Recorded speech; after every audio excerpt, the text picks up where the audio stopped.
liderar la avenida de Krispy Kreme a Perú. Y después de eso tomé la decisión ya de independizarme y tener una marca propia, que es Café Negro. De hecho, es lo que estoy tomando en este momento. Y nada, y la docencia que no la quiero dejar del todo. Ahora las cosas están de alguna manera adaptándose a un nuevo comienzo, pero es algo que quiero retomar, ¿no? Tú me conoces como docente, esa es mi pasión. El café es mi otra pasión y va por ahí.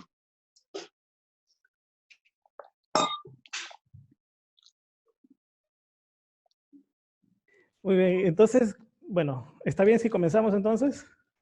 Dale, José. Listo. Bueno, queríamos primero hablar de lo que es el emprendimiento. ¿Cómo definirías tú en este caso el emprendimiento y el emprendimiento más que todo en el Perú, ¿no?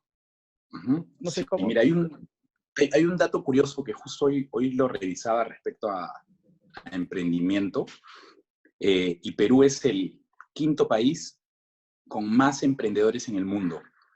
Imagínate eso.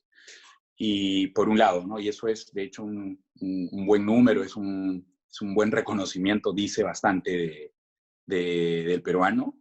Pero por otro lado, y eso tú también lo sabes, el 50% de las pymes, muchas de ellas son emprendimiento, evidentemente, fracasan al primer año.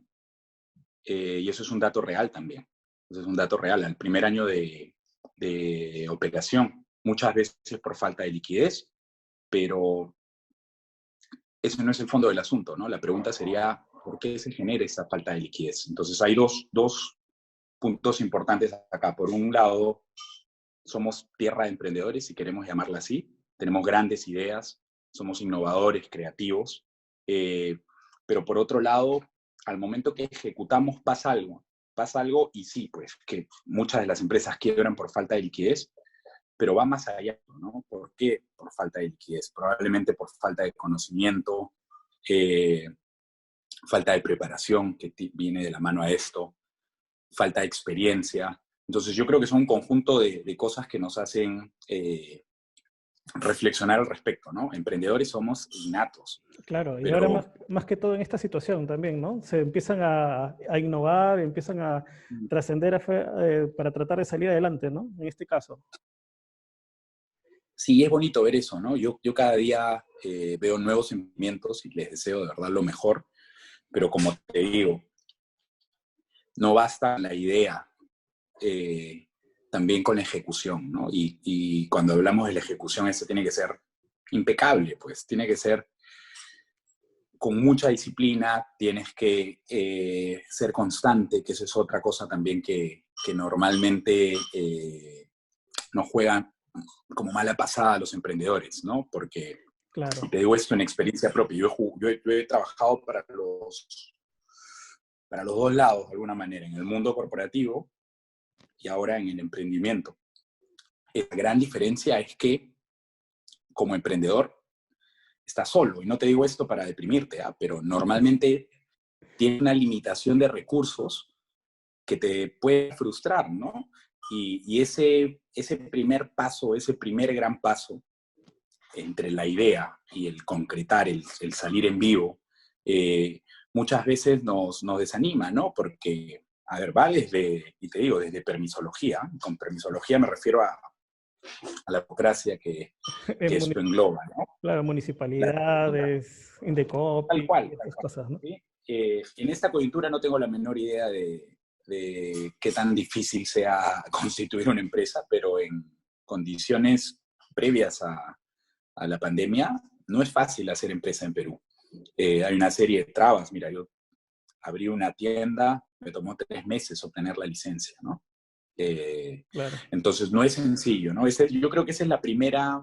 el primer obstáculo con el que te encuentras y en donde tienes que ser constante, tienes que ser persistente, no rendirte. La segunda es lo que te venía diciendo, la falta de liquidez. Entonces, no quebramos por falta de rentabilidad, muchas veces quebramos por falta de caja, por falta de capital de trabajo, y eso es algo que debería ser básico en todo administrador, pero muchas veces los emprendedores no tienen esa formación. Claro, justo ese es uno de los desafíos para el emprendedor, ¿no? Superar esa traba o más que todo ese bloque que tiene adelante, que es el conocimiento, digamos, profesional, ¿no? Que en muchos casos las personas necesitan para poder hacer fluir la idea y que las cosas vayan adelante, ¿no? Totalmente. Y ahora pasa algo curioso también.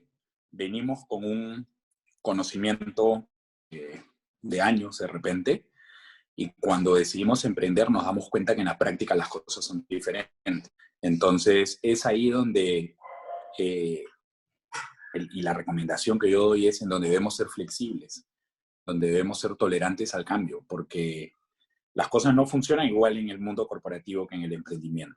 Tienes que saber adaptarte y entender que las reglas son otras. Y eso demanda mucha, lo voy a resumir en una sola palabra, ¿no? Mucha inteligencia emocional, ¿no? El ser tolerante, el ser positivo a la vez, pero realista.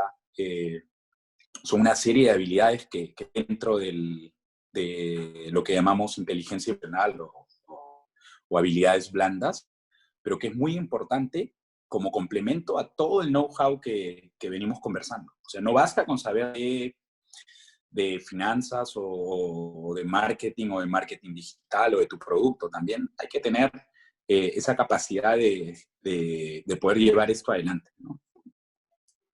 Bueno, entonces, para ti, ¿cuáles serían los mayores retos para un emprendedor en este momento? Eh, a ver, la primera es, y te lo he mencionado, la permisología. No sé si el término exista en español, pero la burocracia como tal, el trámite que requiere abrir, ¿no? No es sencillo. Eh, la segunda es, el principal reto para esto es, ok, tenemos la idea, hay que ejecutarla. Y para ejecutarla debo tener una buena idea y debo tener un conocimiento respecto a esto. Y basta que te fijes en Instagram, por darte un ejemplo, ¿no? Emprendimientos en ese momento hay un montón de lo mismo. ¿Cuál es esa ventaja competitiva? ¿Cuál es ese diferencial que vamos a tener frente a los demás para poder resaltar? Porque si vas a hacer lo mismo que están haciendo todos, o sea, no quiero ser pinchaglobos, pero es más difícil poder salir adelante, ¿no? El otro reto es el de caja. El ser Claro. muy finos con la gestión de nuestro flujo de caja, por la misma razón que te comenté al inicio. El 60% de las pymes en Perú fracasan al primer año por falta de liquidez. Eso requiere gestión del flujo de caja, ¿no? Y en este caso, justo hablaste de algo muy importante, ¿no? Que las empresas necesitan un- una diferenciación para que puedan resistir, ¿no? Entonces, en este caso estaríamos hablando de resiliencia o transformación del negocio también, ¿no? Para que puedan mantener. Totalmente. Y eso es algo que es un must, ¿no? O sea, sí o sí tiene que estar. Eh, Más aún en esta coyuntura. De repente en la siguiente pregunta pasamos a esto, pero mira el ejemplo de Café Negro, ¿no? Café Negro es mi emprendimiento, estamos próximos a cumplir 2 años, ya consolidados, con ciertos reconocimientos internacionales incluso, y el 15 de marzo la tienda se cerró y no va a volver a abrir, ¿no? Bajo el modelo que conocemos. Entonces, de repente yo te cuento esto y es, wow, qué desalentador, ¿no? Pero al contrario, ¿no? No va a volver a abrir en el modelo tradicional que conocíamos. Yo apunto con Café Negro y venimos trabajando duro a eso, a ser el primer café en el Perú bajo el modelo de suscripción. Entonces las tiendas físicas van a desaparecer y hoy de alguna manera lo estamos haciendo, ¿no? Toca ver esa crisis como oportunidad, ¿no? Y el cómo nos reinventamos, que es lo que tú mencionas, ¿no? Yo siempre veo, lo he comentado con varias personas, José, esto como imagínate que es un partido de fútbol, ¿no? Eh, y que de repente ya arrancó, ya está en el segundo tiempo y un equipo le viene ganando al otro 3-0 y de pronto decimos pitazo y arranca de nuevo, ¿no? Y arrancas de 0-0. Entonces, el que estaba ganando o el que estaba perdiendo va a arrancar Claro. de cero.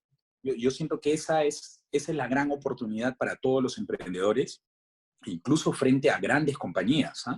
Y te pongo un ejemplo con los supermercados, ¿no? Imagínate la carga de gastos fijos que tiene un supermercado frente a estos emprendimientos de alimentos de primera necesidad, delivery para tu casa, ¿no? Entonces, Claro. esa es una oportunidad. En otras condiciones, ningún emprendimiento le hubiese podido competir de igual a igual a una cadena de supermercados. Hoy las reglas son otras Claro. y es entender cómo funcionan y sacar ventaja, en el buen sentido de la palabra, sacar ventaja de eso. Es como hacer también un brainstorming para que las personas saquen lo mejor de sí y salgan las ideas, ¿no? Que bueno, que el brainstorming es una lluvia de ideas al español, ¿no?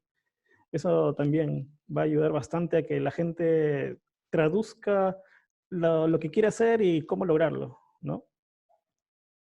Exacto, exacto. No, es ahora donde debemos ser más creativos que nunca, ¿no? Y lo que tú mencionas respecto al brainstorming es un brainstorming constante, incluso porque si no nos reinventamos, nos quedamos, Nos ¿no? quedamos. Así de duro y así de cierto, sí. Sí, justamente también por eso es que te invitaba, porque eres un capo en eso. Sé que paras emprendiendo en diferentes cosas.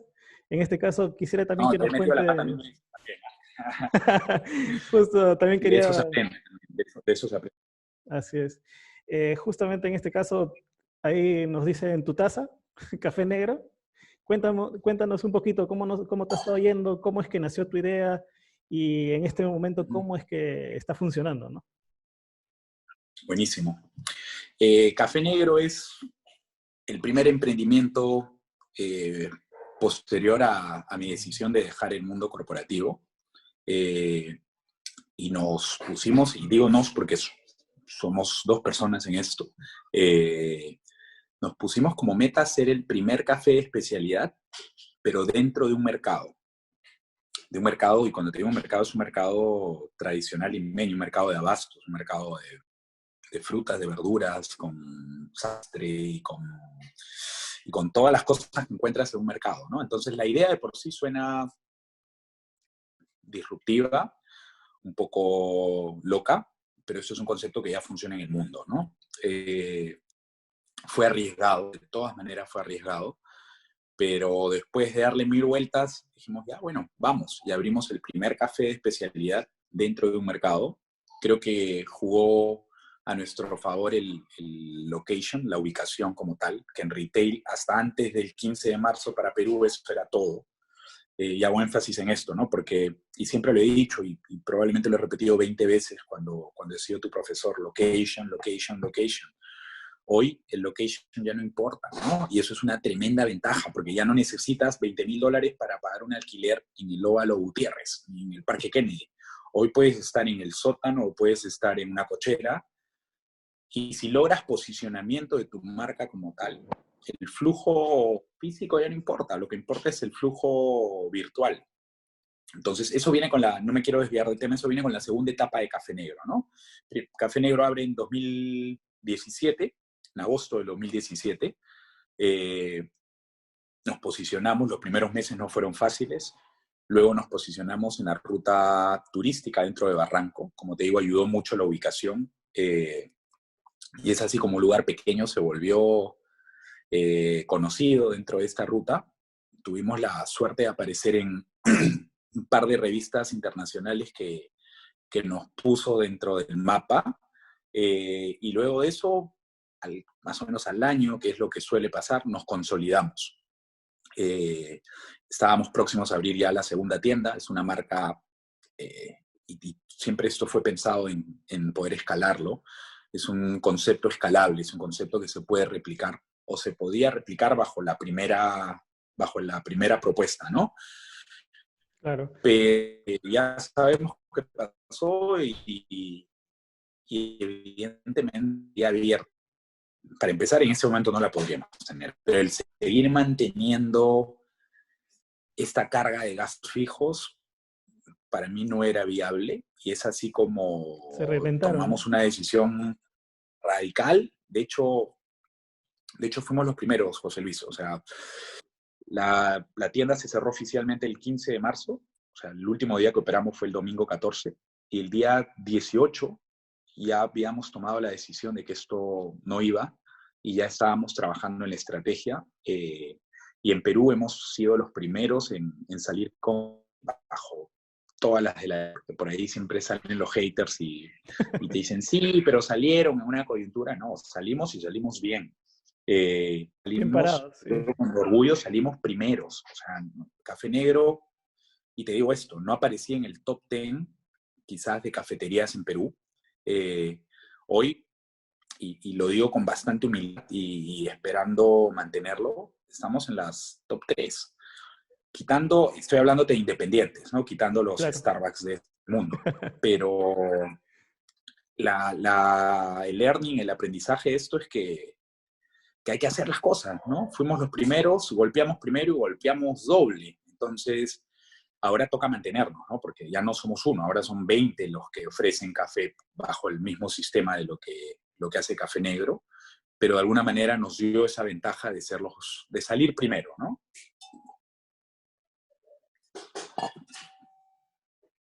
No te escucho, José, ahí te perdí. Justo viene en este caso la ventaja competitiva, ¿no? de Café Negro, ¿no? Más que todo porque también yo sé que tú amas el café, también quería que nos hables un poquito de cómo es que llegas a amar el café, porque tú tienes una historia bastante interesante que es muy, muy bueno si los demás también lo escuchan, que de hecho que lo van a adorar, de alguna manera, pucha, es algo bastante interesante, aparte que gracias a eso tienes a Café Negro y ahora innovando, ¿no? Tal cual. A ver, yo siempre creo que lo que sucede conviene, José Luis. Y la historia o mi historia con el café se remonta hace 18 años. Yo a los 17 años, con permiso de mis viejos y sacándole la vuelta al Ministerio de Trabajo, empecé a trabajar y empecé a trabajar en un café. Es un café que ya no existe, y puedo decir el nombre, Café Z, un antiguo café, de repente de los primeros de esta nueva ola, ¿no? Porque ya existían los Haití, los San Antonio de este mundo, pero bajo ese formato de cafetería moderna, la primera fue Café Z, en el año 2001. Y es justamente en el año 2001 en donde yo tenía 17 años, ingresaba a una universidad particular, y te cuento esto porque de alguna manera fue lo que me impulsó a trabajar, ¿no? Entonces, en segundo ciclo, mis viejos me dicen, oye, ¿sabes qué? Tienes que buscártelas. Y por cosas de la vida, una amiga trabajaba en este cafecito, que no era muy conocido en ese entonces, y me jalan, pero como yo era menor de edad, no podía exponerme al público. Entonces empecé lavando platos, empecé lavando tazas de café. Al poco tiempo me apasioné con algo que hacían en este lugar y es, yo creo, lo que marcó el rumbo, que en este lugar se tostaba café. Hoy en día en Lima en muy pocos lugares se tuesta café. Café Z fue el primer lugar que tostaba café abierto al público. Y el tostar café, por un lado, es una experiencia sensorial increíble porque es como que le digas a un parrillero el goce, el disfrute de estar frente al calor de la plancha. Para un cafetero, el estar frente a una máquina de tostar café es increíble, porque ya te debes imaginar los aromas, los sonidos, y por eso hago énfasis que es sensorial, ¿no? Y nada, fue por cosas de la vida que faltó la persona que tostaba. Yo era de alguna manera la mascota del Café Z. Tenía 17 años, ¿no? En las tardes trabajaba, en las mañanas estaba aún en estudios generales en la universidad. Estudiaba en Santa Anita, el café quedaba en Miraflores, o sea, ya te debes imaginar. Wow. No teníamos el tráfico de estas épocas, pero igual era un tremendo viaje, pues irme desde Santa Anita hasta Miraflores, ¿no? Pero lo hacía con gusto porque hacía lo que me apasionaba, ¿no? Y es ahí donde yo me doy cuenta y digo, voy a continuar mi carrera enfocada a la gestión, más no a la... De repente los que saben un poquito más de contabilidad me van a entender. No todo duro de la contabilidad al lado técnico, sino al lado más analítico, más al lado de la toma de decisiones. Y es ahí donde tomo la decisión y digo, voy a seguir haciendo lo que me apasiona, café con mayúsculas, pero a la vez voy a continuar con mi carrera que me va a permitir en algún momento tener una marca propia o gestionar una marca importante. Pasaron 3 años y medio, seguí avanzando en la universidad, y por coincidencias de la vida llega Starbucks al Perú. La historia es linda y la voy a hacer resumida, pero llega Starbucks, estoy hablando de la primera tienda de Starbucks en Perú, en el Óvalo Gutiérrez, y de alguna manera llego a ese casting y no la hago, no califico. Y pasan 5 o 6 meses y me vuelven a llamar. Me contratan como barista para la tienda número 4 o la tienda número 5, no recuerdo muy bien, de Starbucks. Cuando Starbucks era... Hoy en día hay 120 Starbucks en Perú. O sea, te estoy hablando de... Yo abrí la tienda número 4, ¿no? Y es ahí donde se cumple lo que te venía diciendo, ¿no? Que todo engrana, que todo encaja. Y estamos hablando del año 2005, 2006, ya habían pasado 4 años desde que yo había empezado a trabajar en café, con Café Z, pero cuando se da la oportunidad de Starbucks, tomo la decisión y digo, acá voy a hacer la línea de carrera, ¿no? Yo no voy a parar hasta tener la posición del jefe, de mi jefe, de mi jefe, ¿no? Y es ahí donde me puse como meta personal consolidarme en el mundo corporativo, poder liderar una marca. Pasaron 4 o 5 años con Starbucks, se dieron varios ascensos en el camino, ayudado también por el crecimiento de la marca, ¿no? Starbucks abría una tienda cada 6 meses, era una escuelita de alguna manera, ¿no? No sé cómo le llaman en el fútbol a esto, un semillero, ¿no? Entonces sacaban gente, a cada rato promovían gente y yo dije, acá la hago, ¿no? Alta rotación, ¿no? Más que alta rotación, hoy hay alta rotación, en ese entonces la rotación era alta rotación de posiciones, porque se abrían tantas tiendas que el que entraba para barista a los 6 meses tenía la oportunidad de ser Shift Supervisor, que era una de las posiciones que le seguían, luego gerente de tienda y así sucesivamente. Entonces, necesitaban gente.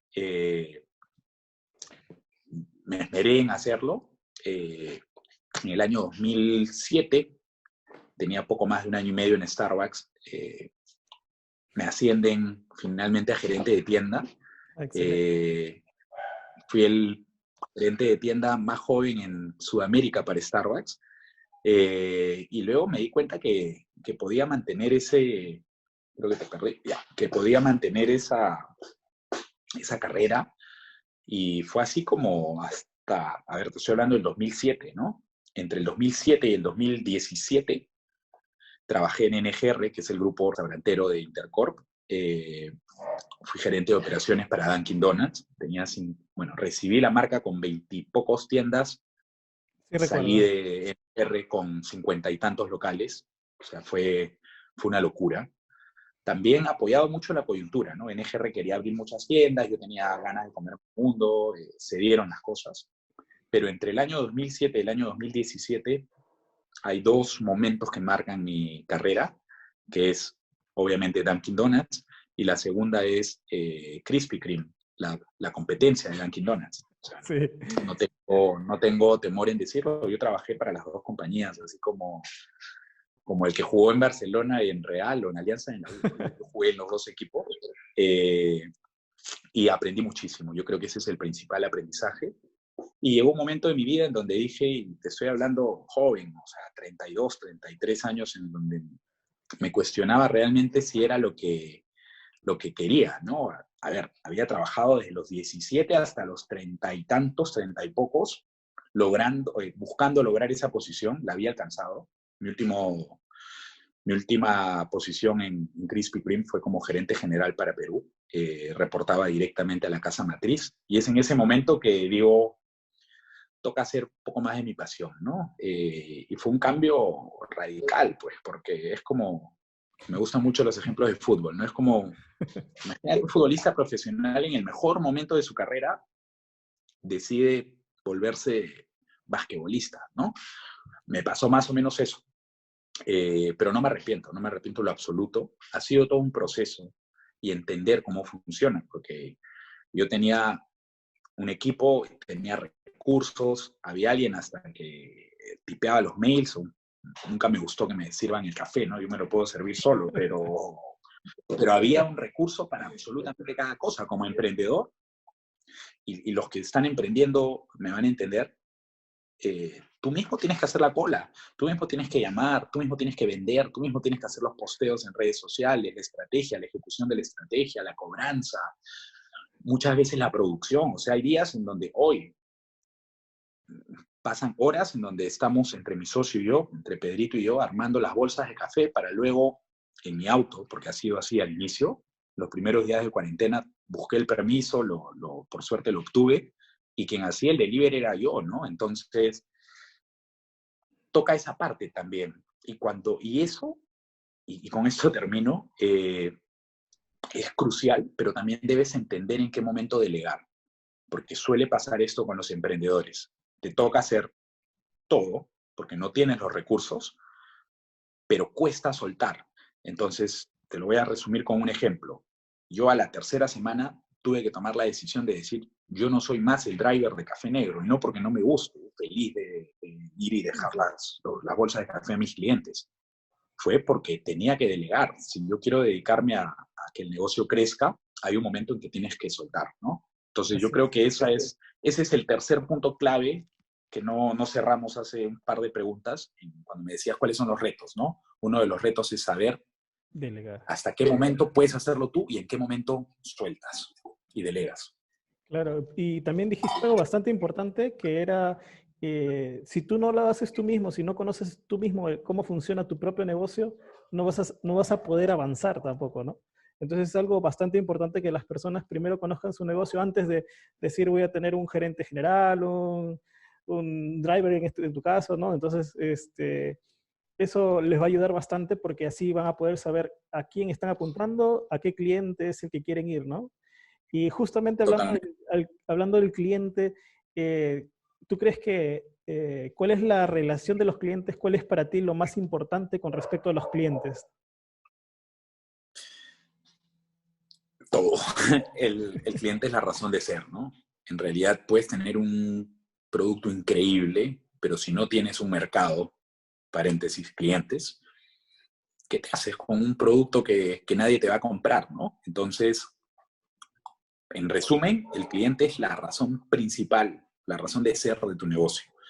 Y es ahí donde viene el siguiente punto, la experiencia, ¿no? La gente busca experiencias de consumo, no busca comprar un producto. Yo no vendo café negro, yo vendo la experiencia de llevarte la cafetería a la puerta de tu casa. Entonces, dentro de eso hay una serie de factores. Sí, pues debes tener un buen producto que satisfaga a tu cliente, pero va incluso hasta el lado emocional, ¿no? ¿Qué me está aportando este producto? Entonces yo creo que la relación con el cliente tiene que ser, y cuando te digo cliente, también quiero referirme al cliente interno, mis colaboradores, ¿ah? Ah, Y lo ok. voy a resumir en una palabra, y no quería decirlo en inglés, pero es normalmente conocida en gestión como people, ¿no? Si tú no estás enfocado en la gente, clientes internos y externos, a eso me refiero con gente, o sea, ¿qué puedes esperar, no? Y muchas veces confundimos y decimos, no, mi negocio es digital, no tengo contacto directo con el público. Al contrario, requiere más esfuerzo para poder llegar a ese cliente. Yo hoy hago X despachos al día, ya no los hago, los hace otro emprendedor, y eso es lo bonito también, ¿no? Ah, excelente. Que va generando. Va Entonces lo hace otro generando, emprendedor que ya... Claro, y ese es, y paréntesis a esto, eso es un lema que de verdad siempre lo predico, ¿no? Emprendedor por emprendedor. Antes de ir a comprar a un supermercado, yo voy a preferir comprar a un emprendedor. Antes de contratar a una cadena de motorizados, yo voy a preferir contratar a José Luis, que tiene un emprendimiento de motos. Así funciona eso. Eh, pero a lo que quería llegar es, me hablabas del cliente. Yo todos los días, José Luis, llamo a mis clientes. Yo no les hago el reparto. Yo ya delegué eso. Pero yo todos los días me aseguro de que el café haya llegado a su casa. Y no solamente como un sitio postventa, sino los llamo, les paso un video, les pregunto qué cafetera tienen, por ejemplo, entre otras cosas. Me dicen, no, tenemos una prensa francesa. Ok, te envío un tutorial que nosotros mismos hemos elaborado de cómo hacer la prensa francesa. Entonces, no basta con ya saco mi café, hago un anuncio en Facebook y me quedo en casa, ¿no? Va mucho más allá y el foco es, nuevamente, people. Y dentro de eso es el cliente. claro. el cliente interno y el cliente externo en este caso, ¿no? Y, Ambos. ajá, justamente hablando de los clientes, eh, hay un punto bastante importante, ¿no? Porque tú no puedes emprender sin pensar eh, en lo que está haciendo el cliente o lo que necesita en realidad el cliente, ¿no? Si no, prácticamente tu emprendimiento estaría eh, siendo de más desechado en este caso, ¿no? Porque hay muchos casos de los que pasa que emprenden, pero Ujú. piensan que, que tienen un producto que les va a servir, pero no significa que en realidad al cliente le esté sirviendo, ¿no? O el usuario el que... Claro, totalmente. Y eso va del lado de entender el mercado, ¿no? De hacer una previa evaluación de mercado, una investigación de mercado. Es importantísimo porque si de verdad no estás entendiendo qué sucede, ¿cómo vas a llegar a él? Pero, y acá todo el mundo coincide, todo el que conoce de gestión coincide en que hay que hacer una investigación de mercado, pero yo siempre digo que el exceso de análisis, José Luis, causa parálisis. Entonces, si te vas a quedar 2 años investigando al cliente, o sea, ya se te pasó, pues. Toca entender, ejecutar y sobre la marcha también puedes ir haciendo algunos cambios. No sé, yo me di cuenta de repente que mi café era muy tostado, que a mí me gusta, sí, porque tomo café desde hace 20 años, pero que ese café no necesariamente le gusta al cliente. ¿En qué momento me di cuenta? Cuando levanté el teléfono y les pregunté, oye, ¿qué tal? ¿Cómo te fue con el café? Y en ese momento me di cuenta que tenía que bajarle el tueste. Entonces Claro. son cosas que tú puedes ir calibrando sobre la marcha, pero sí es importante hacer una previa investigación de mercado, ¿no? Claro, eso es bastante determinante más que todo para todos, ¿no? Ya, Ujú. ya para ir concluyendo, porque me imagino que ya también tienes otras cosas que hacer y más bien siempre agradecerte por tu apoyo. No, es un Eh, gusto, cuando quieras. muchas gracias. Eh, ¿Algún tip para los emprendedores en este caso? Eh, Son varios, pero a ver, yo lo resumo en tres, ¿ya? Y de repente no va a salir en horario menor esto, ¿no? Pero son tres cosas, es corazón, huevos y cerebro. O sea, tienes que ponerle mucha pasión a lo que haces, si no, no funciona. Tienes que tener mucho aguante, tienes que aprender a llorar y a limpiarte las lágrimas y continuar el día siguiente. Y la tercera es, tienes que pensar, no basta con llevarlo del lado emotivo, decir, ah, es corazón, yo voy a hacer esto porque a mí me gusta el café, pero voy a vender café y resulta que estoy en un mercado que no toma café. Entonces, tienes que ser racional también. Y como te digo, tener mucho aguante, mucha constancia, no desanimarte, accionar rápido. Eso también creo que es un consejo importante, ¿no? El no demorarte. Yo creo que eso es una gran ventaja entre el emprendedor y ya una empresa constituida, en donde no hay burocracia. Pues si yo mañana me doy cuenta que mi café está muy tostado, mañana ya lo tengo con menos tueste. A ver, dile eso a Starbucks. Dile que le baje el tueste a su café. Tendrían que llamar al presidente de los Estados Unidos para que autorice. Entonces, eso es una ventaja que muchas veces no entendemos y no aprovechamos. El actuar rápido, el no quedarnos dormidos y el poder tomar decisiones rápidas. Prueba y error. Si algo no funciona, bueno, quizás le das una segunda oportunidad y si no funciona, next y pasas al siguiente plan. Eso es lo bueno de los startups, ¿no? Que rapidito se acomodan, rapidito empiezas tú a hacer la transformación. Y eso es excelente en este caso. Eh, Así es, José Luis. bueno, casi ya para concluir, cuéntanos dónde podemos ubicarte, cómo podemos encontrarte, dónde te encontramos, dónde encontramos a Café Negro, ¿no? Buenazo, ahí lo vas a poner en la parte de abajo, ¿ah? Pero Café Negro aparece como cafenegro.p en Instagram y Facebook. Y mis redes son Rupert, mi nombre es Roberto, pero todo el mundo me conoce como Rupert, así que es Rupert Larrabures, que es mi apellido. Pero de repente ahí le agregamos pues la dirección para que puedan llegar, ¿no? Y llegamos con el delivery de Café Negro a prácticamente todo Lima, no cobramos por el delivery, eso es una de las ventajas competitivas de las que hablábamos, entre otras, y es eso. Así que encantado, José Luis, ha sido un gusto volver a verte después de un tiempo fuera de aulas y cuando quieras. Muchas gracias. Algunas palabras para las personas que nos escuchan y las personas que ahorita nos están viendo? Eh, en realidad, animarlos a que si tienen alguna idea de emprendimiento, la hagan. No, la parte más difícil de es empezar.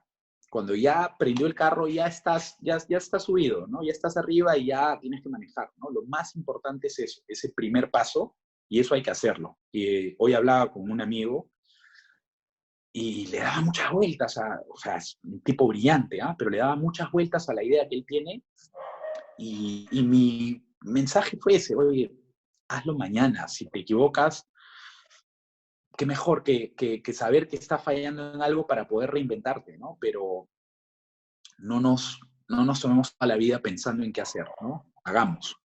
Ese es el mensaje que de repente puedo dar, y con gusto, José Luis, de poder hacer otra Otra. llamada, otra entrevista cuando ustedes quieran. Muchas gracias. Muchas gracias más bien Ahora sí. por tu participación, por esta entrevista que nos brindas y pues muchas gracias. Nos despedimos entonces. Gracias a ti. Un abrazo Cuídate, entonces a un la abrazo distancia. también. Esté bien, Chao. cuídate. Igual.